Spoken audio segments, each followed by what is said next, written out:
Fragilistic uber expeditious that with the click of 1, 2, 3, 4 buttons, you can have a ride. Except, of course, for the fact that some of these drivers can't afford a 1, 2, 3 Class 4 license and insurance to cover a 5-finger death punch straight through their window. Or maybe worse, to cover the cruelty-filled grip of the 5-finger discount. But who's really stealing from who here, let's be honest? Silver dollar, is this a bank robbery? Silver taxi, is this a car theft? Uber drivers will always have their reasons, and my, oh my, are they valid for a service. Of drivers, of the middle class, losing jobs, forcing the pickup of odd jobs. Well, I prefer a neighborhood smile over the ridiculous taxation, a mantra that makes it a first-class privilege to travel without a car. Debatably the greatest first-class privilege that there is.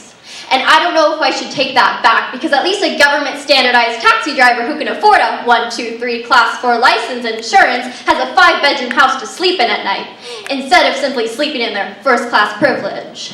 And at least, the 5-finger death punches will always land through the windows of their cars and not on their faces protected by the NDP.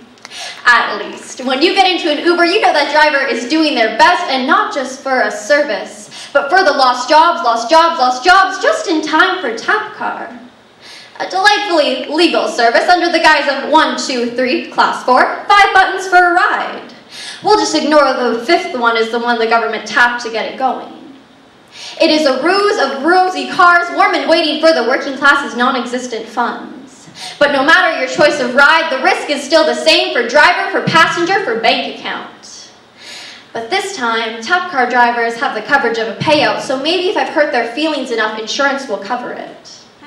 Ironically, this is something Uber never forced their drivers to pay for, and ironically, it is something they would have gone Uber broke paying for in the first place.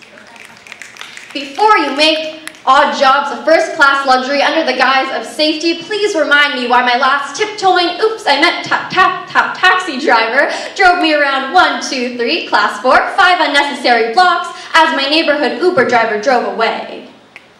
But why should I speak upright, just honk my horn into this intersection of opinion? I should just continue my journey and unknowingly force my jobless neighbors to pay, simply to ensure that the sleazy taxation will always reach its destination safely.